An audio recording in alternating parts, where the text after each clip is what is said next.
ప్రార్థన చేసుకుందాం. ప్రేమగల తండ్రి, కృపగల దేవ, జీవం గల నాయన, పరిశుద్ధుడైన మహాగోప దేవ,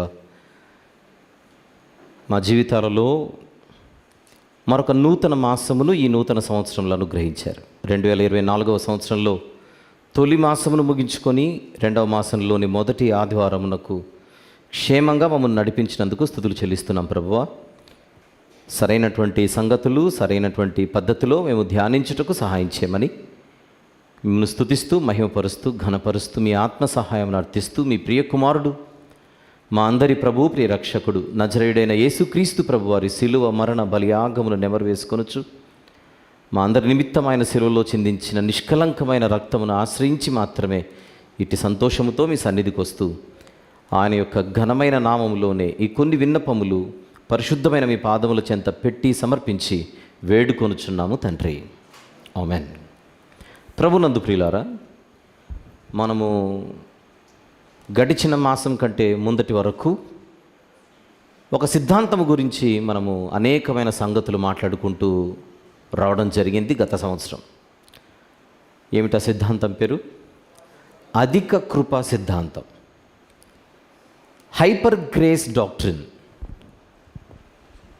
దేవుని కృప అన్న ఈ పదాన్ని కొంతమంది ప్రపంచ క్రైస్తవ్యంలో వక్రీకరిస్తూ దానిని మరోలా క్రైస్తవ ప్రజల మధ్య వారు ప్రకటిస్తూ వస్తూనే ఉన్నారు. చెప్పాలంటే ప్రపంచంలో అధిక శాతం ఈ తప్పుడు అభిప్రాయముతో దేవుని కృపకు సంబంధించి వారు ఉన్నారని అనేక సంగతులు మనం మాట్లాడుకుంటూ వచ్చాం. ఇంతవరకు ఈ అధిక కృప సిద్ధాంతంపై 13 భాగాలను మనం మాట్లాడుకున్నాం. ఈరోజు మనము 14వ భాగంలోనికి ప్రవేశిస్తున్నాం.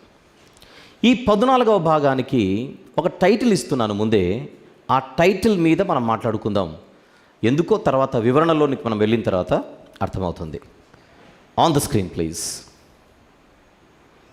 ఈరోజు మన టైటిల్ అది, పరిశుద్ధాత్ముడు విశ్వాసులను గద్దించునా. పరిశుద్ధాత్ముడు విశ్వాసులను గద్దించునా, అది మన టైటిల్. ఓకే, ఈ టైటిల్పై ఈరోజు నేను మాట్లాడబోచున్నది మొదటి భాగం. దీనిని మొదటి భాగముగా పరిగణించమని కోరుతున్నాను. వచ్చే వారం దీని కొనసాగింపు ఉంటుంది. ఈ మొదటి భాగాన్ని మనం ఎందుకు ఈ అంశాన్ని మనం తీసుకున్నాము, ఈ అంశం గురించి మనం మాట్లాడుకోవాల్సిన సంగతులు ఏమిటి, వీటి గురించి మనం మాట్లాడుకునే ముందుగా ఈ అధిక కృపా సిద్ధాంతము యొక్క సారాన్ని ఒక్కసారి మీకు గుర్తు చేసే ప్రయత్నం చేస్తున్నా. ఒక్కసారి బ్యాప్టిజం తీసుకున్న తర్వాత నువ్వు ఏం చేసినా కూడా అది పాపము కిందికి రాదు. బాప్తిస్మ కార్యక్రమం అప్పుడు దేవుడు నిన్ను క్షమించేశాడు కనుక ఆ క్షమాపణ అన్నది నువ్వు పోయేంతవరకు ఉంటుంది. దీని గురించి నువ్వు చింతించాల్సిన అవసరం లేదు. ఒకవేళ మనము తొట్టిల్లినా, తప్పు చేసినా, లేదా పాపము చేసినా, నేను సిలువనొద్దనే నిన్ను క్షమించేశాను కదరా, దీని గురించి నేను దిగులు పడకు, నీకు పరలోకంలో సీటు గ్యారంటీ అని దేవుడు ఒక మెసేజ్ని బైబిల్లో ఇచ్చాడు అని వీళ్ళ బోధన సారాంశం.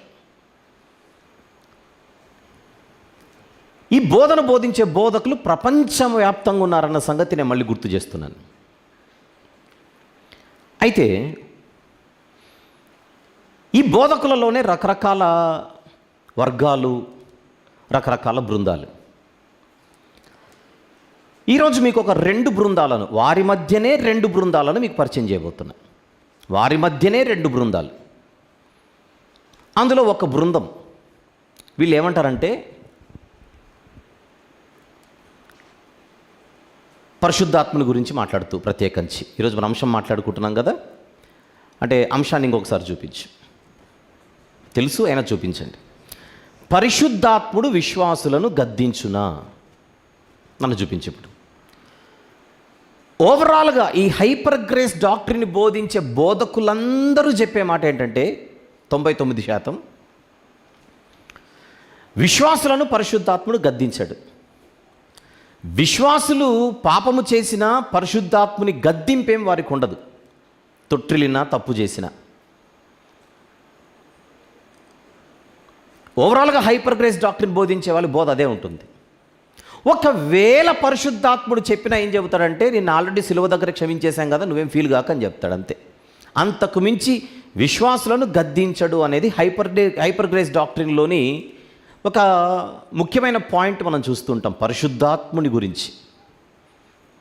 ఆ పరిశుద్ధాత్ముని యొక్క పాత్రనే ఈరోజు మనం మాట్లాడుకోబోతున్నాం. దీని ముందుగా మిమ్మల్ని అందరూ అడుగుతున్నాను, ఒక విశ్వాసి జీవితంలో పరిశుద్ధాత్ముని పాత్ర ఏమైనా ఉంటుందా ఉండదా అని మిమ్మల్ని అడుగుతున్నాను. ముందు చెప్పండి. ఉంటుంది కదా, రైట్.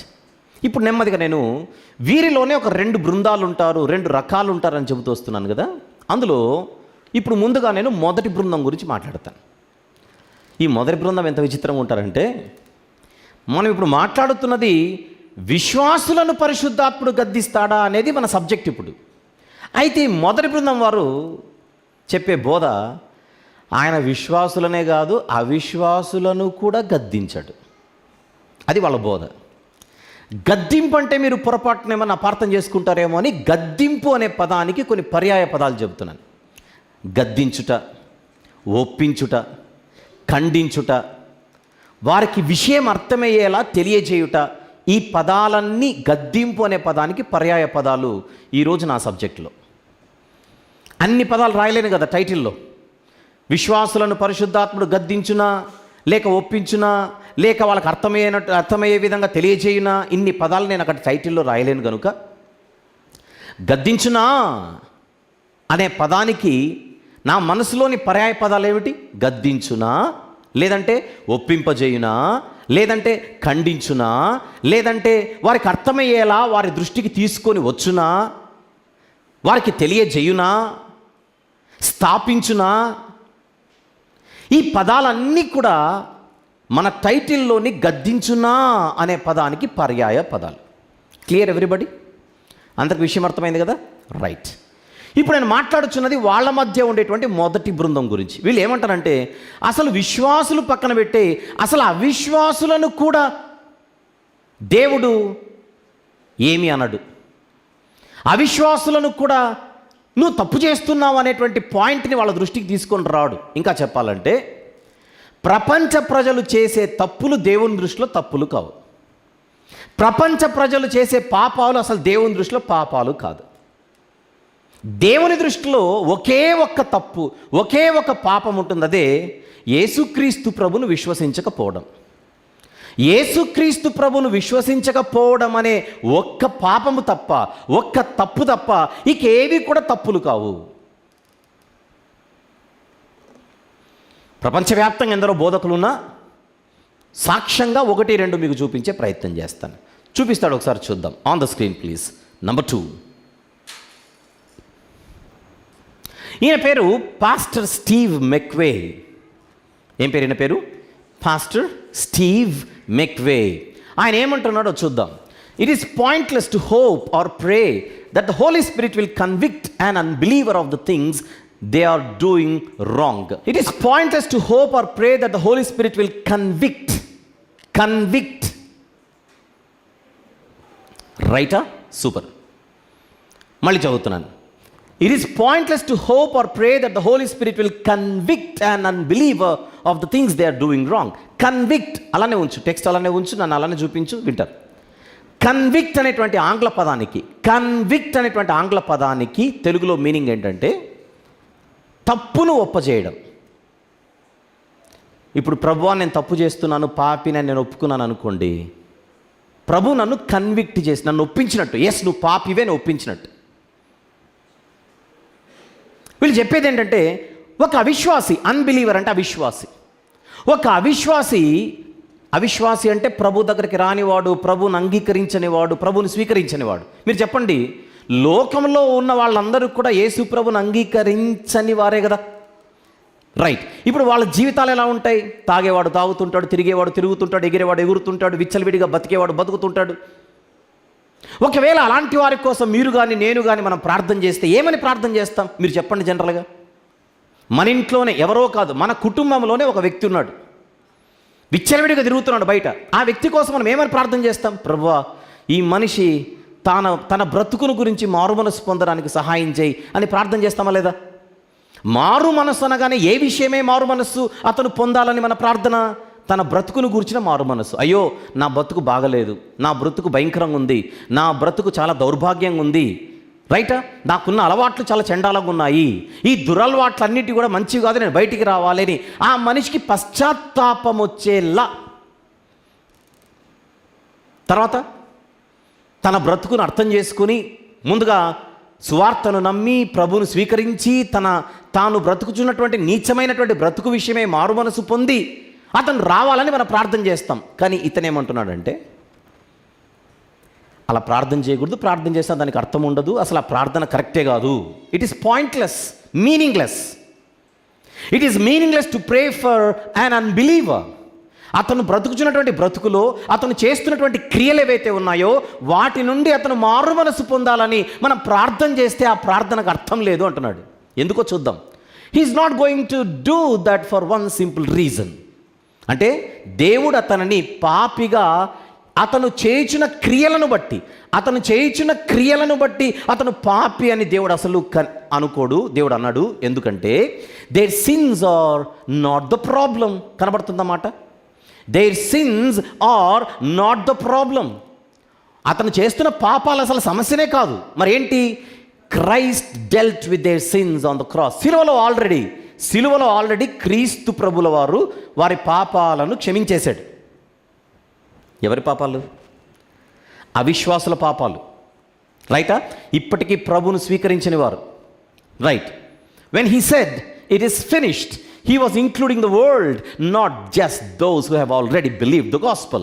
సిలువలో ఆయన సమాప్తమైనది, ఇట్ ఈస్ ఫినిష్డ్ అని ఎప్పుడైతే పలికాడో యేసుక్రీస్తు ప్రభు, ఆయన పలికింది కేవలం విశ్వాసుల గురించి మాత్రమే కాదు, ప్రపంచ ప్రజలందరి కోసం కనుక ప్రపంచ ప్రజలలో ఎవరు ఏ పాపం చేసినా అది పాపం కాదు. సిలువలో ఆల్రెడీ ఆ పాపాలకు క్షమాపణ అనేది సమాప్తమైంది గనుక. You see, the specific sins, the detailed misbehavior of a person who is not trusting in Jesus Christ are just indicative of a deeper problem. You see, the specific sins are just indicative of a deeper problem. ఏవైతే అతను తప్పులు చేస్తున్నాడో, ఏవైతే అతను పాపాలు చేస్తున్నాడో, ఆ specific since ఏవైతే ఉన్నాయో అవి లోతైన మరొక సమస్యకు ఇండికేషనే కానీ ఇవి అసలు సమస్య కాదు. ఎస్, ఆఫ్ కోర్స్, యేసుక్రీస్తు ప్రభును ఎరుగకపోవడం, యేసుక్రీస్తు ప్రభును స్వీకరించకపోవడం, యేసుక్రీస్తు ప్రభును రక్షకునిగా అంగీకరించకపోవడం అనేది ఖచ్చితంగా ప్రపంచంలో ఎవరికైనా ప్రధాన సమస్య. There is no doubt. అయితే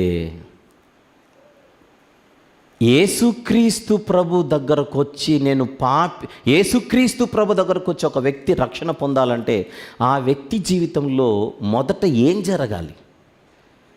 ఇది నేను ప్రశ్నిస్తున్నాను. నువ్వు యేసుప్రభుని నమ్ముకుంటే ఎదుటోటి సింపుల్గా నమ్మేస్తాడా? యేసుప్రభును నమ్ముకోన్నంత మాత్రాన ఎవడు నమ్మడు. నేను బతికే బతుకు సరైంది కాదు అనే ఒక నిర్ధారణ ఒక మనిషిలో రావాలి. ఇది రాకుండా నేను యేసుప్రభుని నమ్ముతాను అంటే ఆ నమ్మకము అన్నది పశ్చాత్తాపముతో కూడుకున్న నమ్మకమా నేను అడుగుతున్నా. ఇప్పుడు మీరందరూ ఉన్నారు నాతో సహా, మనందరం ఒకప్పుడు సిలువ దగ్గరకు వచ్చి మన జీవితాలు సిలువల రక్తంలో మనం కడుక్కున్నాం అనుకోండి, సింపుల్గా ఏదో చేతులు ఉప్పుకుంటూ వచ్చి బ్యాప్టిజం తీసుకున్నామా? మనలో రిపెంటెన్స్ అంటూ ఒకటేమైనా చోటు చేసుకుందా అని అడుగుతున్నాను అందరినీ. బ్యాప్టిజం తీసుకోకముందు మనందరము పశ్చాత్తాపముతోనే వచ్చి బ్యాప్టిజం తీసుకున్నామా, వితౌట్ పశ్చాత్తాపం వచ్చామా అని అడుగుతున్నాను. పశ్చాత్తాపముతోనే వచ్చి మారు మనసు పొంది బ్యాప్టిజం తీసుకున్నాం కదా ప్రభువుని అంగీకరించి. వీళ్ళ మాటల్లో ఏంటంటే పశ్చాత్తాపం అనే పాయింట్ ఇక్కడ లేదు. There is no point for repentance. You don't have to repent. నేను ఆ రోజు ఒక హత్య చేశాను కనుక, ఆ రోజు ఒకరిని పాడు చేశాను కనుక, ఆ రోజు ఒక దొంగతనం చేశాను కనుక, ఒక భయంకరమైన నీచమైన బతికాను కనుక, పూర్వం నేను తాగాను కనుక, తీరాను కనుక, ఎగిరాను కనుక, మోసం చేశాను కనుక, వీటన్నిటిని బట్టి నేను అసలు పశ్చాత్తాపడాల్సిన అవసరం లేదు. ఎందుకంటే సిలువలో నా కోసం ఆల్రెడీ ఆయన కార్చేశాడు, క్షమించేశాడు, ఇట్ ఈస్ ఫినిష్డ్ అన్నాడు కనుక. అది వాళ్ళ point. You don't have to repent. నువ్వు రిపెంట్ అవ్వాల్సిన అవసరంలా. నువ్వు చేయాల్సిందంతా ఆయనను నమ్ము, ఆయనను విశ్వసించు, ఆయనను అంగీకరించు. అది చాలు, ఆయన నమ్మితే చాలు. స్టీవ్ మెక్వే అనే పాస్టర్ గారి మాటల్లోని భావం అదే. ఇంకొకటి చూద్దాం, ఇంకొక ఆయన చూద్దాం. Next one please.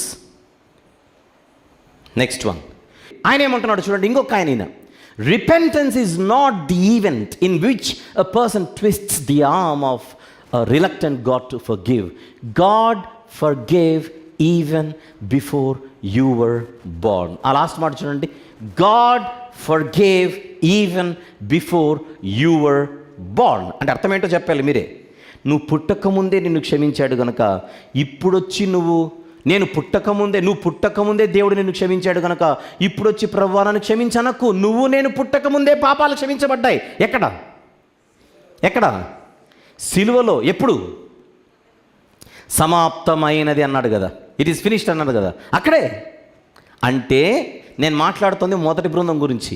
ఈ మొదటి బృందంలో ఉన్న వాళ్ళు చెప్పేది ఏంటంటే, ప్రపంచంలో ఏ మనిషి కూడా దేవా నేను పాపిని నన్ను క్షమించు అన్న ముక్కే అనకూడదు.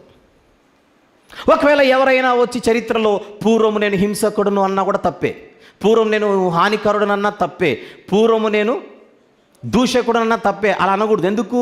నువ్వు దూషకుడైనా, హానికరుడైనా, హింసకుడైనా నువ్వు పుట్టకముందే సిలువలో నీ పాపాలు క్షమించబడ్డాయి.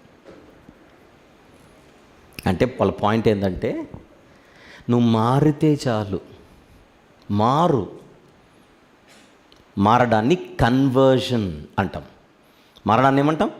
కన్వర్షన్. నువ్వు మారు చాలు, పశ్చాత్తాపపడకు. నేను పాపిని అని నువ్వు ఒప్పుకోకు. ఎంతమందికి ఇది సరైనదిగా అనిపిస్తోందో చెప్పండి. నేను పాపిని అని ఒప్పుకుంటే, నాకు ఈ సమస్య ఉందని తెలిస్తే నేను పరిష్కారం దగ్గరకు వస్తాను. వెరీ సింపుల్ కదా. నాకు రోగం ఉందని తెలిస్తే మందులు వేసుకుంటాను. నాకు రోగం ఉందనే నేను ఒప్పుకోవట్లా, నేనెందుకు మందులు వేసుకుంటాను? వాళ్ళు ఏమంటున్నారు? రోగం ఉందని ఒప్పుకోకు, మందు వేసుకోవడానికి రా అంటున్నారు. ఒక్క మాటలో చెప్పాలంటే, రోగం ఉందని ఒప్పుకోకు. నీ రోగం ఎప్పుడో ఎగిరిపోయింది.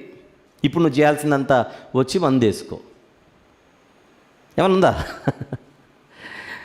నువ్వు పుట్టకముందే నీ రోగాన్ని యేసయ్య తీశాడు అని చెబుతూ ఈరోజు నువ్వు ఆయన నమ్ముకుంటే సరిపోతుంది. నువ్వు పాపి మాత్రం కాదు.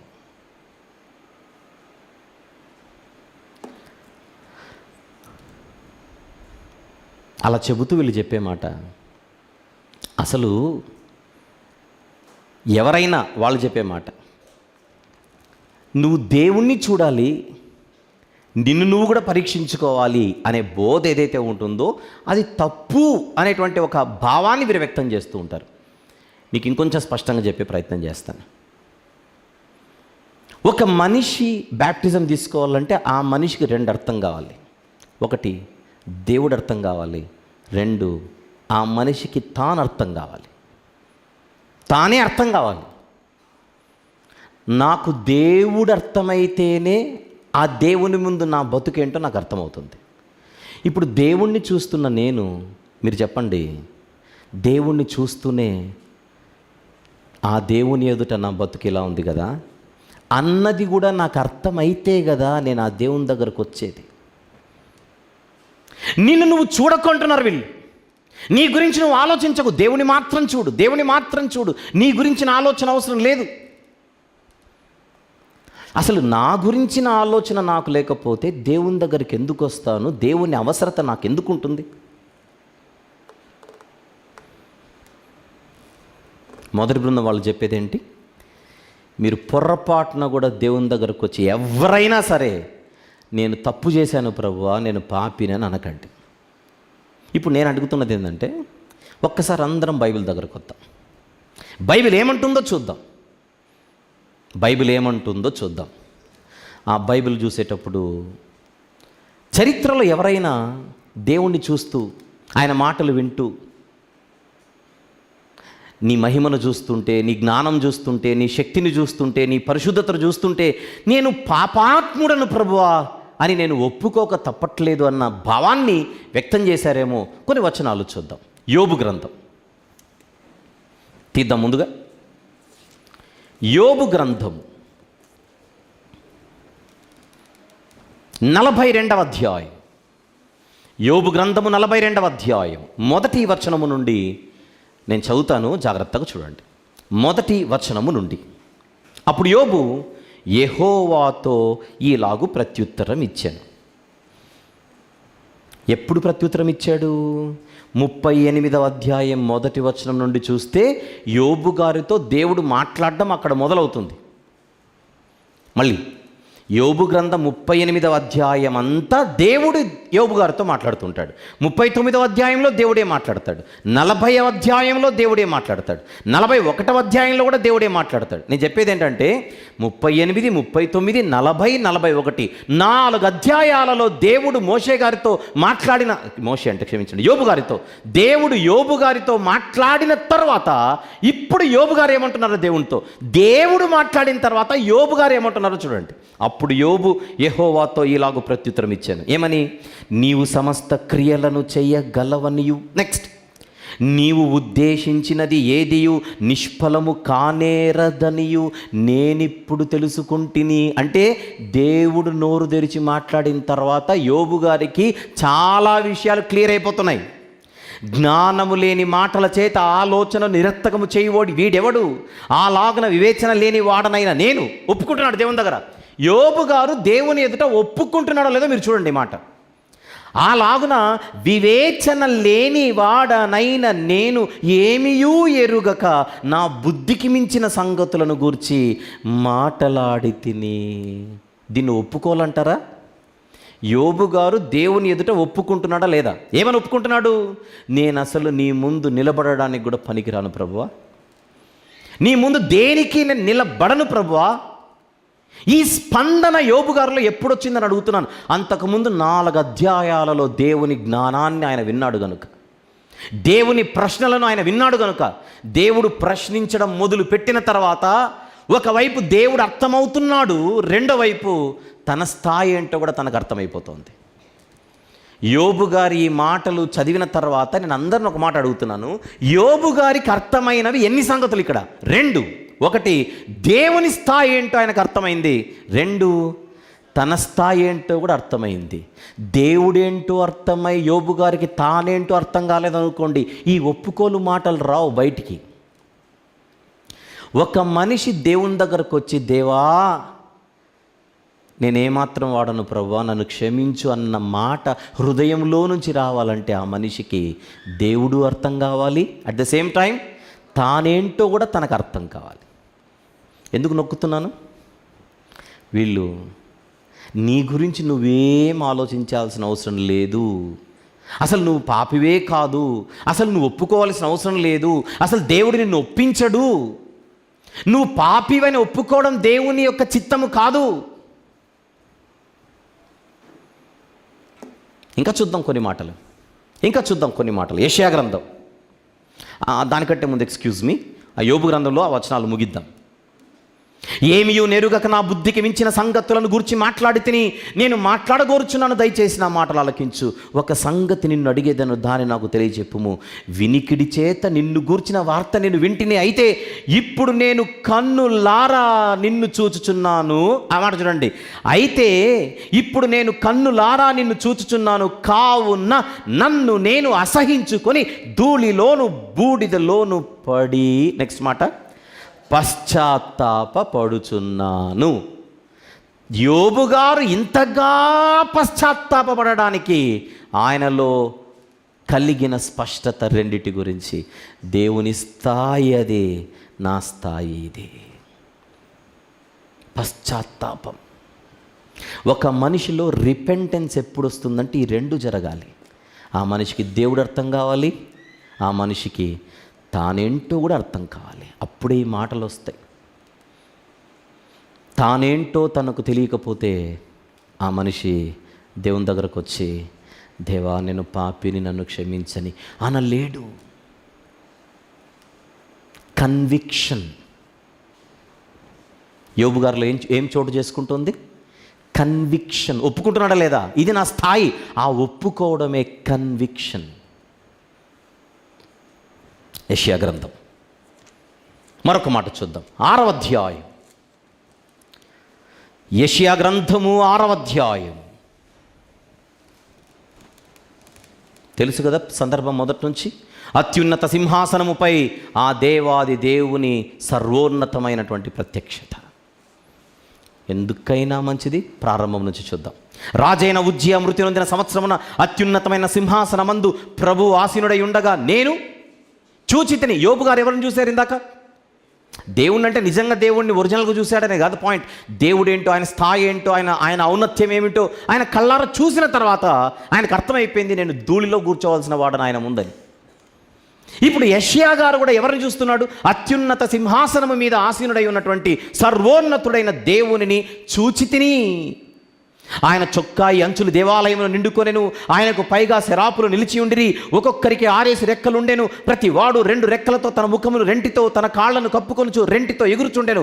వారు సైన్యములకు అధిపతి యెహోవా పరిశుద్ధుడు, పరిశుద్ధుడు, పరిశుద్ధుడు, సర్వలోకము ఆయన మహిమతో నిండి ఉన్నదని గొప్ప స్వరముతో గాన ప్రతిగానములు చేయుచుండిరి. వారి కంఠ స్వరము వలన గడప కమ్ముల పునాదులు కదలుచు మందిరము ధూమము చేత నిండగా నేను. ఇప్పుడు చూడండి, దేవుని మహిమేంటో చూసిన తర్వాత ఆయన అంటున్న మాట ఏమిటి? ఎన్నో వచనం అది? 5వ వచనం. అయ్యో నేను అపవిత్రమైన పెదవులు గలవాడను, అపవిత్రమైన పెదవులు గల జనుల మధ్య నివసించువాడను. నేను నశించితిని. రాజును సైన్యములకు అధిపతియునగు యెహోవాను నేను కన్నులారా చూచితిని అనుకొంటిని. ఈ పశ్చాత్తాపం యెషయా గారిలో రావడానికి గల కారణం, ఆయనకు దేవుడు అద్భుతకర రీతిగా ఇప్పుడు మరింత గొప్పగా అర్థమయ్యాడు. ఏ మనిషి అయినా దేవుణ్ణి ఎంత ఎక్కువ అర్థం చేసుకుంటుంటే నేనెంత తక్కువ వాడనో అర్థమైపోతుంటుంది, తానెంత తక్కువ వాడు అర్థమైపోతుంటుంది. అదే యోబు గారి జీవితంలో జరుగుతోంది, అండ్ అదే యెషయా గారి జీవితంలోనూ జరుగుతోంది. కామన్గా నేను 2 విషయాలు అడుగుతున్నాను 2 సందర్భాలలో. ఈ ఇద్దరి వ్యక్తుల జీవితంలో జరిగిన ఒక కామన్ ఫ్యాక్టర్ ఏంటి అని అడిగితే, ఆ ఇద్దరు దేవుణ్ణి చూశారు. ఏ మానవుడును దేవుణ్ణి ఎప్పుడు చూడలేదని కౌంటర్ వద్దు. దేవుణ్ణి చూడడం అంటే దర్శనంలో దేవుణ్ణి చూశారు, ఆయన ఔన్నత్యాన్ని చూశారు. ఎప్పుడైతే దేవుని స్థాయి ఏంటో చూసిన తర్వాత వెంటనే ఇద్దరిలో ఏ మాటలు వచ్చేస్తున్నాయి? పశ్చాత్తాపముతో కూడుకున్న తమ స్థాయిని గూర్చిన ఒప్పుకోలు మాటలు. ఆ ఒప్పుకోలునే కన్విక్షన్. ఈ టైంలో యెషయా గారి దగ్గర కానీ యోబు గారి దగ్గర కానీ మైక్ పెట్టి నువ్వెంత గొప్పోడో చెప్పంటే, ఇది చూసిన తర్వాత నేను గొప్పోడని చెప్పమంటావు అంటారు రివర్స్. కరెక్ట్గా ఆ టైంలో ఇంటర్వ్యూ కోసం వెళ్ళామనుకోండి, ప్రవక్త అయిన యెషయా గారు, భక్తుడైన యోబు గారు మీరు ఎంత గొప్పోళ్ళు అంటే, ఇది చూసిన తర్వాత నువ్వు అడగడం ఏంటో, నేను రెడీగా నీ ఇంటర్వ్యూ తీసుకోవడం ఏంటో, ఇవ్వడం ఏంటో. అలా కాదండి ఒక్క మాటతో చెప్పండి అని అడిగితే, నేను కేవలము ధూళి వంటి వాడను అంతే. ఆ ముక్క తప్ప ఇద్దరి నోట ఒక మాట రాదు. ఇప్పుడు ఎవరిని చూసిన తర్వాత? దేవుని మహిమను చూసిన తర్వాత. ఇంకొకరిని చూద్దాం. దేవుని శక్తిని చూసిన మరొక ఆయన ఎలా స్పందిస్తున్నాడో చూద్దాం. లూకాసు వార్త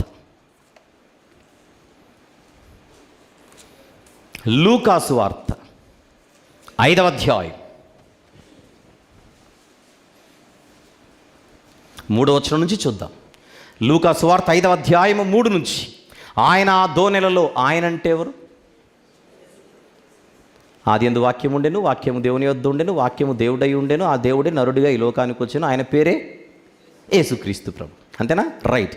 దేవుడు ఆయన దోనెలలో సీమోనుదైన ఒక దోనె ఎక్కి దరి నుండి కొంచెం త్రోయుమని అతనిని అడిగి కూర్చుండి దోనెలో నుండి జనసమూహములకు బోధించుచుండెను. ఆయన బోధించుట చాలించిన తర్వాత, నీవు దోనెను లోతునకు నడిపించి చేపలు పట్టుటకు మీ వలలు వేయుడని సీమోనుతో చెప్పగా, సీమోను ఏలినవాడా, రాత్రంతయు మేము ప్రయాసపడితేమి కానీ మాకేమీ దొరకలేదు, అయినను నీ మాట చొప్పున వలలు వేతునని ఆయనతో చెప్పాను. వారు అలాగూ చేసి విస్తారమైన చేపలు పట్టి అందుచేత వారి వలలు పిగిలిపోచుండగా, వారు వేరొక దోనెలోనున్న తమ పాలివారు వచ్చి తమకు సహాయం చేయవాలని వారికి సంజ్ఞలు చేసిరి. వారు వచ్చి 2 దోనెలు మునుగునట్లును నింపిరి. సీమోను పేతురు, నెక్స్ట్ మాట అందరూ చదవండి, అది చూచి అండర్లైన్ చేయండి. ఇప్పుడు సీమోను పేతురు ఏది చూచి? దేవుని శక్తిని చూచి. ఎసర్నో దేవుని కార్యమును చూచి సీమోను పేతురు అది చూచి ఇప్పుడు ఏం చేస్తున్నాడు చూడండి, ఆయన మోకాళ్ళ ఎదుట సాగిలపడి. అంతవరకు ఏం చేయలేదు, ఈయన దోనలో కూర్చోండి మెసేజ్ చెప్పాడు ఆయన, అప్పటి వరకు మోకాళ్ళ మీద పళ్ళ, అంతేనా? ఎప్పుడైతే దేవుని అద్భుత కార్యాన్ని ఆయన చూశాడో యేసు మోకాళ్ళ ఎదుట సాగిలపడి, మోకాళ్ళుని కూడా కదా, క్షమించండి, ఆయన మోకాళ్ళ ఎదుట సాగిలపడి, ప్రభువా నన్ను విడిచిపోమ్ము, నేను పాపాత్ముడనని చెప్పాను. రిపెంటెన్సా కాదా? ఒప్పుకున్నాడా? పాపినని ఒప్పుకున్నాడా? ఒప్పుకుంటున్నాడు పాపని. యెషయా గారు ఒప్పుకుంటున్నారా? యోబు గారు ఒప్పుకుంటున్నారా? ఎవరైనా సరే దేవుడు ఏంటో అర్థమైపోతే పడాల్సిందే ఆయన పాదాల దగ్గర, నేను పాపాత్ముడను ప్రభువా అని. అడగొచ్చు మీరు, ఇవన్నీ సిలువ బలియాగం కంటే ముందు కదండి, సిలువ బలియాగం కంటే ముందు కదండి అని అడగొచ్చు. సిలువ బలియాగం తర్వాత కూడా ఏ మనిషి అయినా చేయాల్సింది అదే. సిలువ బలియాగం తర్వాత కూడా ఏ మనిషి అయినా చేయవలసింది అదే. సౌలు అనే మనిషి పౌలుగా మారడం మనకు తెలుసు, పేరు గురించి పక్కన పెట్టండి, మారాడని చెప్పడానికి నేను కోట్ చేస్తున్నాను. సిలువ బలియాగము జరిగిన తర్వాతేనా ఆయన మారింది? సిలువ బలియాగం తర్వాతేనా పౌలు గారి మారు మనసు జరిగింది? మరి ఆయన ఏమంటున్నాడు? పాపులలో నేను ప్రధానుడను, పత్రికలలోనే నేను పాపిని అంటున్నా. ఆయన ప్రభు ఎదుట నేను పాపిని అని ఒప్పుకొని ఉంటాడా మీరు చెప్పండి.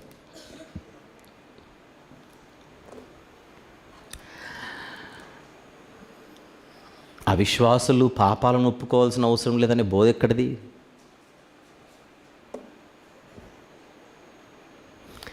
ప్రియమైన దేవుని వారలారా, పెంతెకొస్తు పండుగ దినాన ఇదే పేతురు గారు వాక్యం చెప్పారు. పేతురు గారు వాక్యం చెప్పిన తర్వాత దొరల్లాగా వచ్చి మునిగారా బ్యాప్టిజము? దానికంటే ముందు వాళ్ళ హృదయాలలో ఏమైనా జరిగిందా? చూద్దాం ఒకసారి. 2వ అధ్యాయము, అపోస్తలుల కార్యములు 2వ అధ్యాయం. పేతురు గారు మొత్తం వాక్యం చెప్పిన తర్వాత, ఇది శిలువ బలియాగం తర్వాత జరిగేది, ఇది శిలువ మరణ బలియాగము తర్వాత జరుగుతున్నటువంటి సంఘటన ఇది. 37వ వచనం, వారు ఈ మాట విని హృదయములో నొచ్చుకొని, ఫుట్నోట్లో పొడువబడి, వారు ఈ మాట విని హృదయంలో నొచ్చుకొని అంటే బాధపడినట్ట కాదు, అది ఆలోచించండి ఒకసారి. బాధపడ్డారు.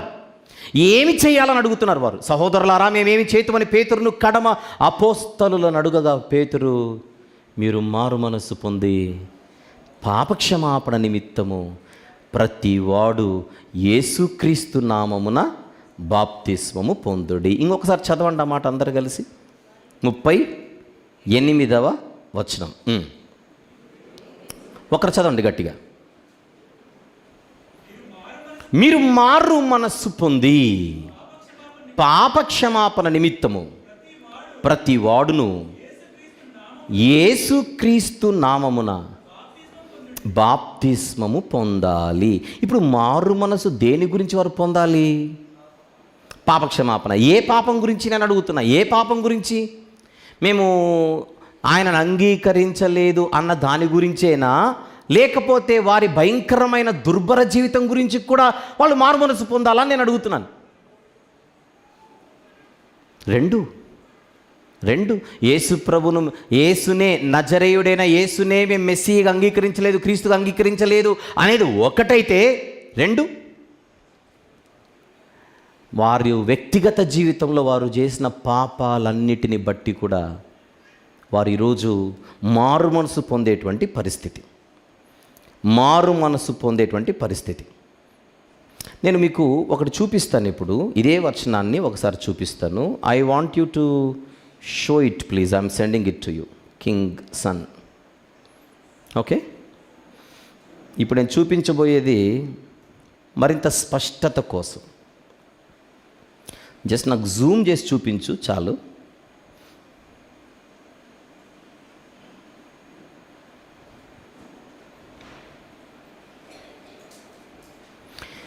తెలుగులో మనకు పాపక్షమాపణ అని ఉంది. సార్ నువ్వు పోనీ ఇంగ్లీష్ బైబిల్ ఎవరి దగ్గర ఉంటే తీసన్నా చదవండి, ఎవరి దగ్గర ఎనీ యాప్ ఉంటే. ఎందుకంటే అన్నీ నేనే చెప్తే నేనేమో యాడ్ చేసినట్టు ఉంటుందిగా.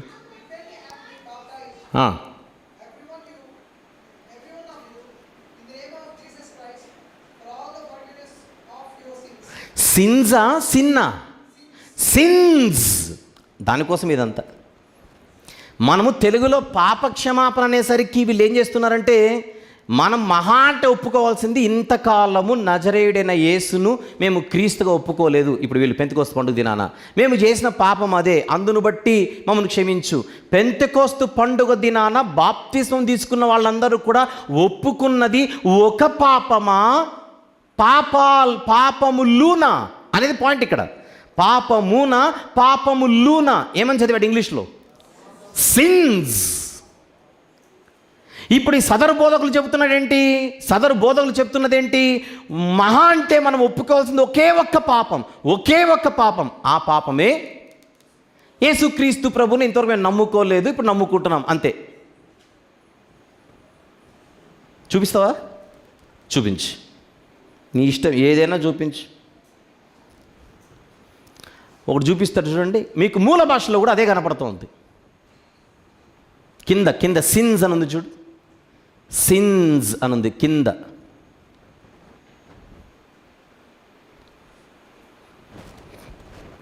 ఆ చూడు కనపడుతుంది చూడండి. మీకు మూల భాషలో సిన్స్ అనే ఉంది, ఆంగ్లములోనూ సిన్స్ అనే ఉంది.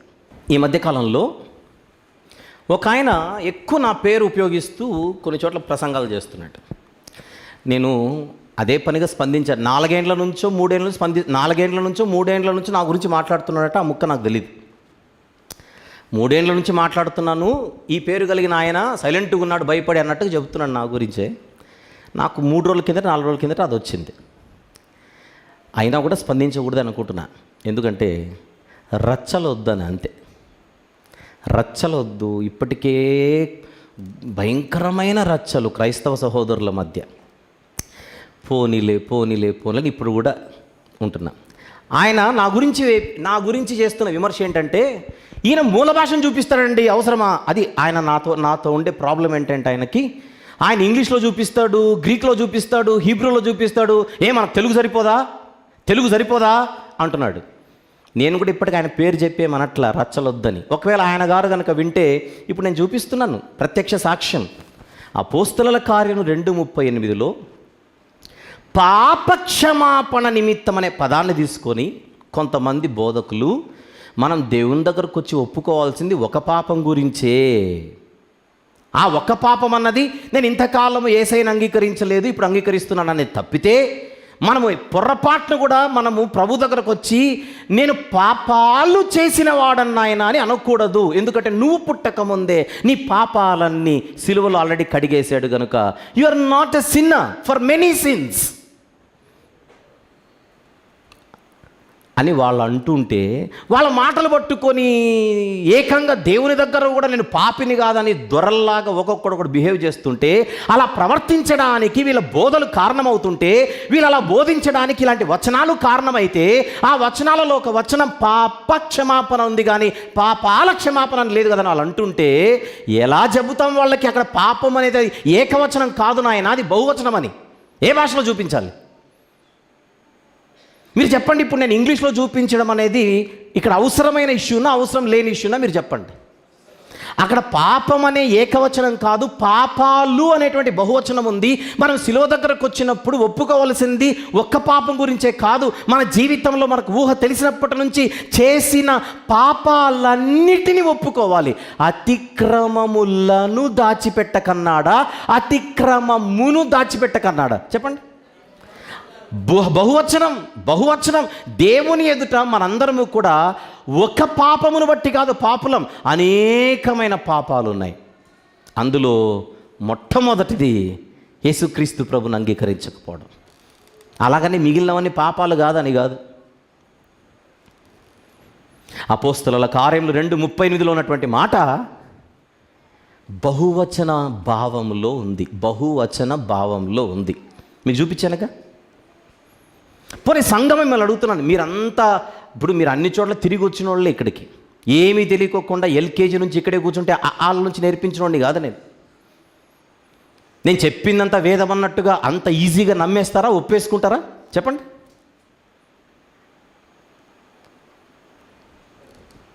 మూల భాష అవసరత లేదు అని అంటే నువ్వు పండితుడువా అని అడిగితే ఉన్న రిసోర్సెస్ను మనం ఉపయోగించుకోవాలి, మనకున్నటువంటి వనరులను ఉపయోగించుకోవాలి. సమస్య చూస్తున్నారుగా. అధిక కృపా సిద్ధాంతం అనే పేరు మీద రకరకాల అవతారాలలో కనబడుతున్నటువంటి భయంకరమైన దుర్బోధలు ఏవైతే ఉన్నాయో, కొన్ని విషయాలు వెంటనే మనకు అక్కడ అర్థం కావు.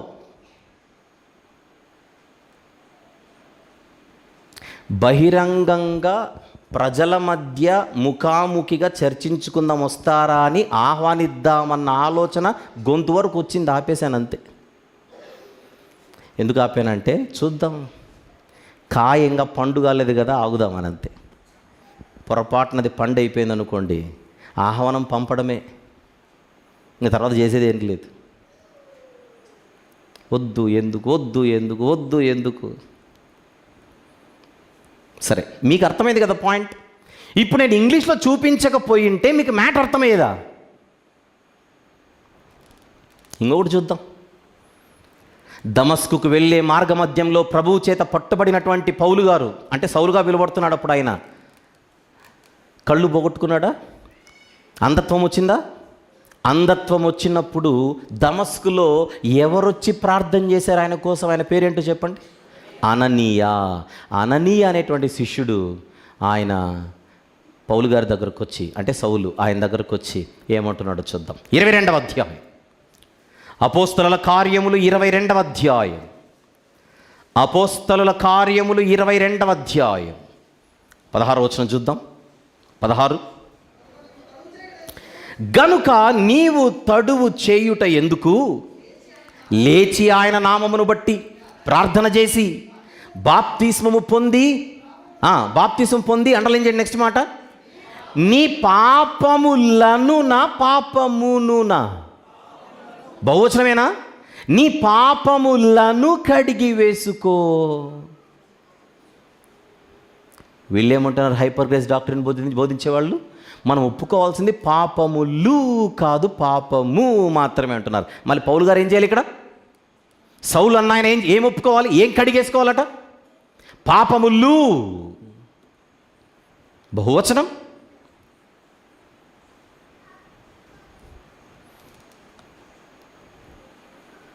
ఏమంటున్నాడు ఈయన? మళ్ళీ ఒకసారి నాకు అది చూపిస్తావా?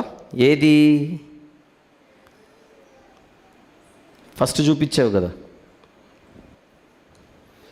అది చూపించు. ఏమంటున్నాడు? God forgave before you were born. నువ్వు పుట్టకముందు అన్ని క్షమించేశాడు. పాప ఆ ముక్క అననీయ గారికి తెలియదు. ఇక్కడ అననీయ గారికి తెలియక అననీయ గారు వచ్చి సౌలు గారి దగ్గర ఏమనాలి? యాక్చువల్లీ ఈ లెక్క ప్రకారం ఆయన ఏమనాలి? సౌలా నువ్వు పుట్టకముందే నీ పాపములన్నీ కడిగివేయబడ్డాయి, నువ్వు ఒక్క పాపం మాత్రమే ఇప్పుడు కడిగేసుకోవాలి. ఈ హైపర్ గ్రేస్ డాక్ట్రిన్ అన్నది పాపం అననీయ గారు వినింటే భలే ఉండేదేమో. ఈ ముక్క అనేవాడు కాదు. యాక్చువల్గా సౌలు గారు కూడా అననీయ గారితో ఏమనాలి? అననీయ గారు, మీరు తప్పు పలుకుచున్నారు. నేను కడుగుకొనవలసినది పాపములు కాదు, పాపము మాత్రమే. అల్లు తీసేయండి అనాలి. పాపం పౌలు గారు హైపర్ గ్రేస్ డాక్టర్ని తెలియదు ఆయనకి. పౌలుకు తెలియకపాయి, అననీయ గారికి తెలియకపాయి. పెంతెకొస్తు పండుగ దినాన ఏకంగా పేతురు గారికే తెలియకపాయి. పెద్ద వాళ్లకు చరిత్రలో తెలియని బోధ ఈరోజు వీళ్ళు చెక్కిస్తున్నారు ప్రపంచంలో. మన అంశం ఏమిటి? పరిశుద్ధాత్ముడు విశ్వాసులను గద్దించునా, అది మన మెయిన్ టాపిక్. కానీ వాళ్ళల్లోనే ఒక తెగ ఉంది. ఆ తెగవారు అసలు అవిశ్వాసులను కూడా ఏమి అనడు పరిశుద్ధాత్ముడు అని అంటుంటే. యోహాను సువార్త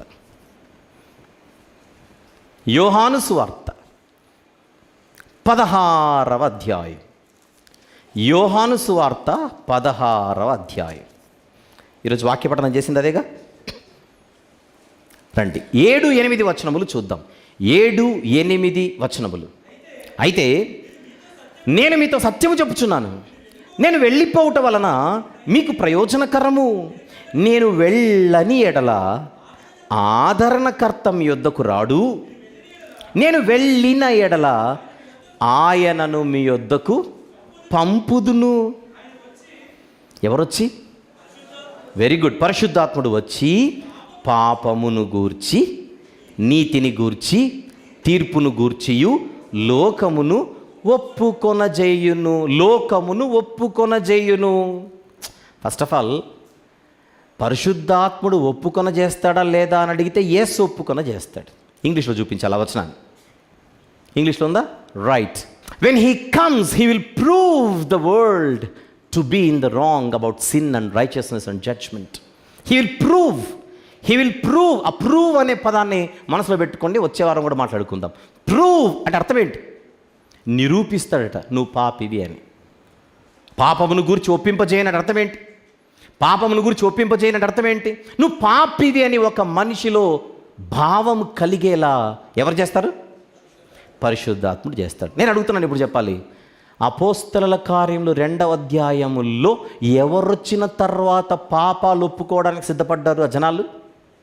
పరిశుద్ధాత్ముడు వచ్చిన తర్వాతనే అపోస్తలులు నిలబడ్డారు. పరిశుద్ధాత్మ అంటే ఆత్మ భరితులై, ఆత్మను కలిగి, పరిశుద్ధాత్మను కలిగే పేతురుగారు వాక్యం చెప్పారా? పరిశుద్ధాత్ముడు లేకుండా చెప్పాడా? రైట్. ఇప్పుడు పేతురుగారి సందేశం విన్న తర్వాత జనాలలో మార్పు వచ్చింది అని అంటే ఎక్స్క్యూజ్ మీ, అది పేతురుగారి కార్యమా పరిశుద్ధాత్ముని కార్యమా? పరిశుద్ధాత్ముని కార్యం. అపోస్తలుల కార్యముల పుస్తకాన్ని నేను వివరించేటప్పుడు స్పెసిఫిక్ ఒక మాట చెప్పా. ఇది అపోస్తలులు తెర మీద కనపడుతున్నారని అపోస్తలుల కార్యములని పుస్తకాన్ని పేరు పెట్టారే కానీ వాస్తవానికి వీళ్ళు వెనకుండి ఈ కార్యాలన్నిటిని చేసింది ఎవరు? పరిశుద్ధాత్ముడు. గనుక అపోస్తలుల కార్యముల పుస్తకానికి పరిశుద్ధాత్మ కార్యముల పుస్తకం అని పేరు పెట్టినా తప్పు లేదనే కాదు, యాక్చువల్గా అది ఒరిజినల్ పేరు, అది కరెక్ట్ పేరు. అపోస్తలుల కార్యముల పుస్తకానికి తెర వెనుకున్న అసలు పేరేమిటి? పరిశుద్ధాత్మ కార్యముల పుస్తకం. అది ఆ పుస్తకంలో అంతా పరిశుద్ధాత్ముని కార్యాలే కనపడతాయి. ఎప్పుడైతే తన దాసుణ్ణి పేతురుగారిని నిలబెట్టి పరిశుద్ధాత్ముడు మాట్లాడించాడో పాపమును ఒప్పుకోవడానికి జనాలు సిద్ధపడ్డారు. అయితే అక్కడ పాపము అంటే ఏకవచనము కాదు, ఒక పాపం కాదు. లోపలికి వెళ్ళిపోతే అపోస్తలుల కార్యంలో పాపము కనబడిందా, పాపములు కనబడిందని అడుగుతున్నాను. మళ్ళీ పాపములు. సౌలు గారు మారడానికి పరిశుద్ధాత్ముడు కారణం కాదు. అననీయ గారు వచ్చి సౌలు గారితో చెబుతున్న మాట ఏంటి? పాపమును కడిగి వేసుకోమంటున్నాడా, పాపములునా? అంటే సౌలు అనేటువంటి మనిషి తాను మారు మనసు పొంది పశ్చాత్తాపముతో ప్రభువు ఎదుట నేను అడుగుతున్నాను, పాపము ఒప్పుకొనింటాడా, పాపములు ఒప్పుకొనింటాడా? చెప్పాలి. పాపములు ఎవరు ఒప్పింపజేశారు? పరిశుద్ధాత్ముడు ఒప్పింపజేశాడు. పరిశుద్ధాత్ముడు ఒప్పింపచేయుచున్నది పాపము కాదు పాపములు, పాపము కాదు పాపములు.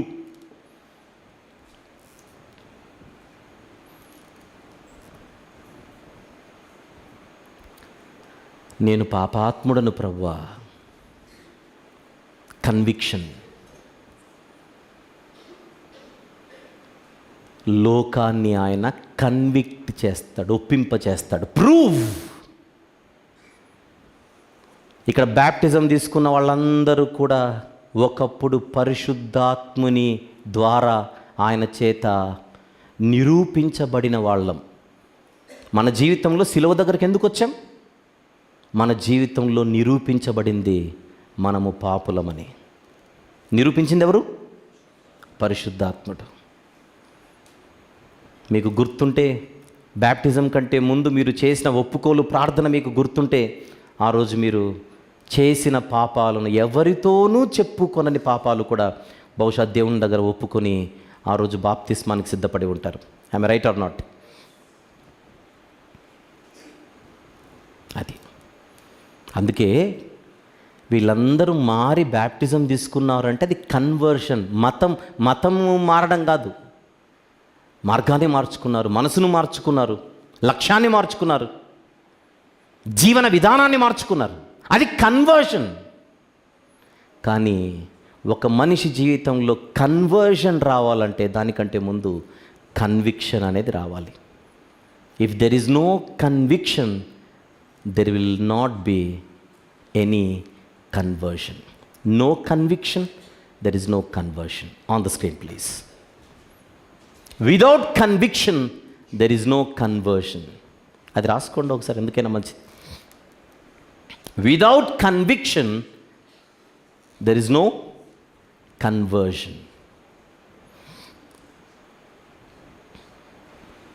లోకంలో ఎవరైనా జీవము లేని మార్గము నుండి జీవ మార్గంలోనికి రావాలంటే, ఆ మార్గం నుంచి ఈ మార్గమునకు కన్వర్ట్ అవ్వాలంటే ఆ మనిషి జీవితంలో ముందుగా ఏం జరగాలి? కన్విక్షన్ అనేది చోటు చేసుకోవాలి. నిజమే, నా బతుకు సరిగా లేదు, ఇది కరెక్ట్ కాదు. మీరు చెప్పండి, ఇప్పుడు బైబిల్లో పరిశుద్ధాత్ముడు లోకస్తులను గద్దిస్తాడా? ఆయన గద్దిస్తేనే, లేదా ఒప్పింపజేస్తేనే, నేను అన్నాను కదా పర్యాయ పదాలు, గద్దించడం, ఒప్పింపజేయడం, నేరాన్ని స్థాపించడం, ఇది వాస్తవమని తెలియజేయడం, అంతేనా? ఇవన్నీ పర్యాయ పదాలు. లోకాన్ని వెలుగులోనికి పరిశుద్ధాత్ముడు నడిపిస్తాడా? లోకములో ఉండే లోకస్తుల పాపాలను లోకస్తులకు తెలియజేస్తాడా?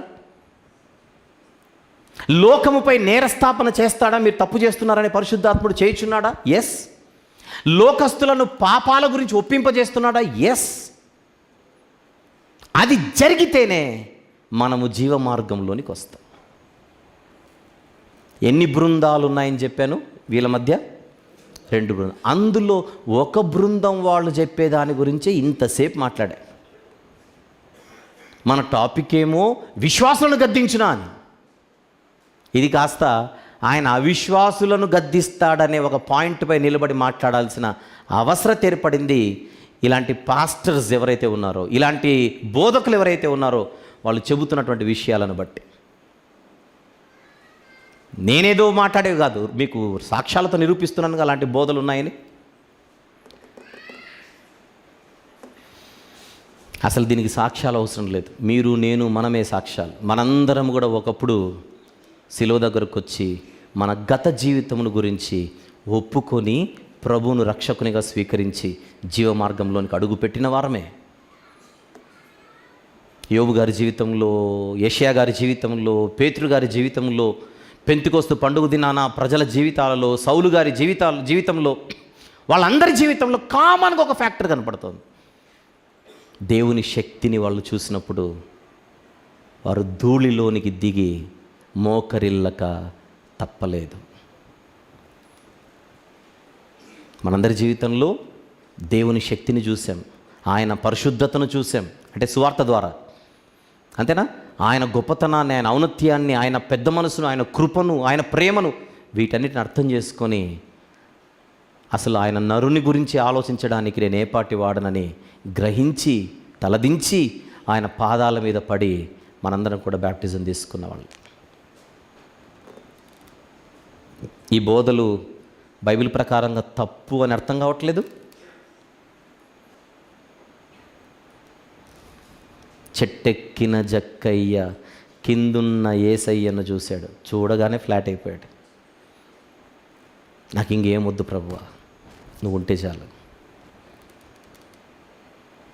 జక్కయ్య అనే మనిషిలో మార్పు రావడానికి యేసుప్రభును చూడ్డమా కాదా చెప్పండి.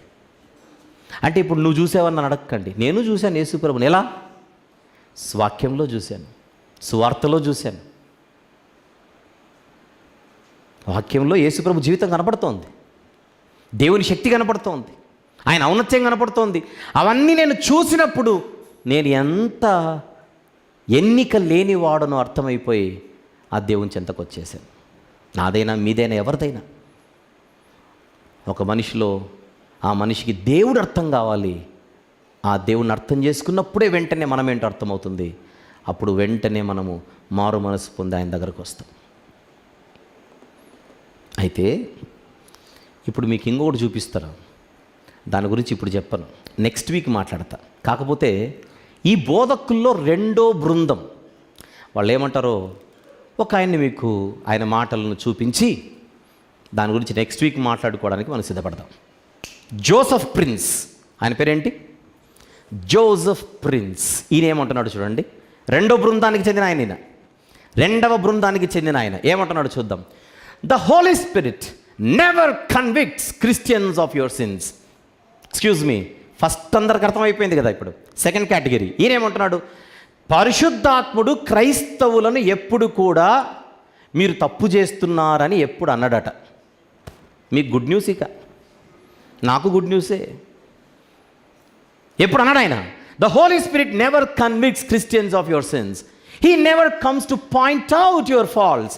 మనం ఒకవేళ తప్పులు చేస్తున్నా మనలోని లోపాలను పరిశుద్ధాత్ముడు వేలెత్తి చూపడు.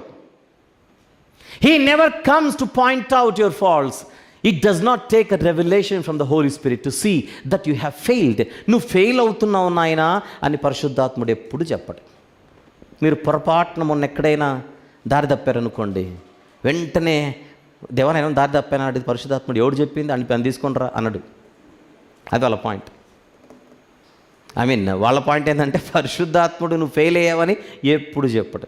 Next, however, when you know that you have failed, what you need is for the Holy Spirit to convict you of your righteousness. ఎప్పుడైతే ఫర్ ఎగ్జాంపుల్ మీరు ఎక్కడో సిగరెట్ తాగేశారు, మందు కొట్టారు, లేదా పడిపోయారు, ఏదో అనరాని మాట అనేశారు, నెత్తిన టోపీ పెట్టారు, ఎవరికో మోసం చేశారు, ఏదో మొత్తానికి జరిగింది, తప్పు జరిగింది. అప్పుడు పరిశుద్ధాత్మ దగ్గరకు వస్తే ఆయన అంటాడు, బాబు ఆల్రెడీ సిలువ దగ్గర నీతిమంతుడుగా తీర్చబడ్డావు, ఫీల్ అవ్వకుండా ఇంటికి వెళ్ళిపో అంటాడండి. అంతే, అదే పాయింట్ లాస్ట్లో. What you do need is for the Holy Spirit to convict you of your righteousness. నువ్వు నీతిమంతుడిగా తీర్చబడ్డావు నాయన. క్లబ్లోకి వెళ్ళి పబ్లోకి వెళ్ళి వచ్చినందుకు నువ్వేం ఫీల్గా వెళ్ళిపో ఇంటికి. ఆల్రెడీ యువర్ రైచియస్, ఆల్రెడీ నువ్వు నీతిమంతుడే. క్రైస్తవులను అంటే విశ్వాసులను, క్రైస్తవులను పరిశుద్ధాత్ముడు ఎప్పుడు కూడా నువ్వు తప్పు చేస్తున్నావు, నువ్వు ఫెయిల్ అయ్యావు, నువ్వు పడిపోయావు అని వేలెత్తే చూపడంటున్నాడు జోసెఫ్ ప్రిన్స్ అనే ఆయన. ఆయన గురించి ఆయనన్న మరొక మాట కూడా చూద్దాం. ఆయనన్న మరొక మాట కూడా చూద్దాం. చూపిస్తావా? The bottom line is that the Holy Spirit never convicts you of your sins. ఎప్పుడు, నెవర్ అంటే అర్థం ఏంటి? ఎప్పుడు ఎప్పుడు ఎప్పుడు ఎప్పుడు కూడా నీ పాపాలను గురించి నేను నీతో ఏం మాట్లాడు. ఇంకా చెప్పాలంటే He never comes to point out your faults. ఎప్పుడు నీ ఫాల్ట్స్ని చూపించడానికి ఆయన రాడు అని ఆయన అన్నాడు. I challenge you అంటున్నాడు జోసెఫ్ ప్రిన్స్ గారు. I challenge you to find a scripture in the Bible that the Holy Spirit comes to convict you of your sins. మొత్తం బైబిల్లో ఎక్కడైనా విశ్వాసులను పరిశుద్ధాత్ముడు గద్దిస్తాడు, లేదా వారిని ఒప్పింపజేస్తాడు, లేదా వారి తప్పులు చూపిస్తాడు, తప్పులు ఎత్తి చూపుతాడని ఒక్క వచనం చూపించమని సవాలు చేస్తున్నారు జోసెఫ్ ప్రిన్స్ గారు. మనమేమో టైం అయిపోయింది, ఇప్పుడు వారం తర్వాత మాట్లాడుకుందాం అంటున్నాం ఆయనతో. మీ ఛాలెంజ్కి రెడీ. మనం అంటున్నది ఏంటి? We accept your challenge wholeheartedly. మీ సవాలును హృదయపూర్వకంగా స్వీకరిస్తూ ఇక్కడ ఇంకొక మెసేజ్ చెప్తాను అరగంట అంటే మా సురేష్ గారు ఒప్పుకోరు కనుక, అడ్మిన్ గారు, అందుకు ఇక్కడ ఆపేస్తూ ఏం చేస్తున్నాం, వచ్చే వారానికి జోసెఫ్ ప్రిన్స్ గారితో మాట్లాడడానికి సిద్ధపడతాం. మీ అందరికి పాయింట్ అర్థమైందా? మళ్ళీ చూద్దాం ఆయన ఛాలెంజ్ ఏంటో. I challenge you to find a scripture in the Bible that the Holy Spirit comes to convict you of your sins. విశ్వాసులారా, మీరు పాపాలు చేస్తున్నారు, మీరు తప్పులు చేస్తున్నారు, మీరు పడిపోతున్నారని పరిశుద్ధాత్ముడు విశ్వాసులకు చెబుతున్న ఒక్క వచనం చూపించండి చాలంటున్నాడు జోసెఫ్ ప్రిన్స్ గారు. అలాంటి వాళ్ళందరూ అదే చెప్పాలంటే ఈ హైపర్ గ్రేస్ డాక్ట్రిన్ని బోధించే వాళ్ళందరి బోధనా సారం అదే. క్రైస్తవులను